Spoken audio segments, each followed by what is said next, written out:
ഒരിടത്തൊരിടത്ത് ഒരു ചെറിയ വിചിത്രമായൊരു ജീവിയുണ്ടായിരുന്നു. എല്ലാ രാത്രിയിലും ഈ കുഞ്ഞൻ ജീവി പുറപ്പെടും. എന്തിനാണെന്നോ? ലോകത്തിലെ ആളുകളുടെ ഉറക്കം ശരിയാക്കാൻ. ആദ്യം അതൊരു വയസ്സായ മനുഷ്യന്റെ അടുത്തേക്ക് പോകും. പതുക്കെ അയാളുടെ തലയുടെ താഴെ ഒരു തലയിണ വെച്ചുകൊടുക്കും. ഉപദ്രവിക്കാനായിരുന്നില്ല, അയാൾക്ക് നല്ലൊരു ഉറക്കം കിട്ടാൻ സഹായിക്കുകയായിരുന്നു ഉദ്ദേശം. പിന്നെ അത് ആരുമറിയാതെ ഒരു സ്ത്രീയുടെ വീട്ടിൽ കയറും. ഒരു തൂവാലയിൽ ഉറക്കം വരുന്ന ഒരു മരുന്നൊഴിച്ച് അവളുടെ മൂക്കിൽ വെക്കും. അപ്പോഴേക്കും അവൾ നല്ലൊരു ഉറക്കത്തിലേക്ക് വീഴും.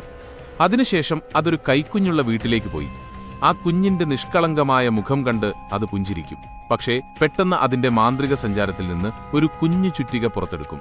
അത് ഉയർത്താൻ തുടങ്ങുന്നതിനു മുൻപേ ഒരു കുട്ടിയുടെ നിലവിളി കേട്ടു. ആരോ അതിന്റെ ഉറക്ക ലോകത്തേക്ക് കടന്നിരിക്കുന്നു. ദേഷ്യം വന്ന ആ കുഞ്ഞൻ ജീവി എഴുന്നേറ്റ് അടുത്തുനിന്ന ഇരുണ്ട മേധാവിയോട് ദേഷ്യപ്പെട്ടു. എന്തിനാണ് നിങ്ങൾ ഒരു മനുഷ്യക്കുട്ടിയെ ഇവിടെ കൊണ്ടുവന്നത്? പക്ഷേ ആ കുട്ടി നിരപരാധിയാണെന്ന് മനസ്സിലായപ്പോൾ അത് ക്ഷമിച്ചു.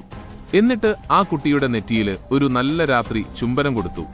പിന്നീട് ഇരുണ്ട മേധാവി ആ കുട്ടിയെ ഉണർവിന്റെ ലോകം കാണിച്ചു കൊടുത്തു.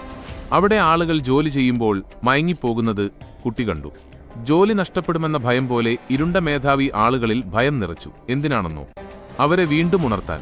നല്ല ഉറക്കത്തിലായിരുന്നവരെ ഉണർത്താൻ. അവരുടെ കുട്ടിക്കാലത്തെ ഏറ്റവും നാണക്കേടുള്ള ഓർമ്മകൾ അയാൾ വീണ്ടും വീണ്ടും ഓർമ്മിപ്പിച്ചു.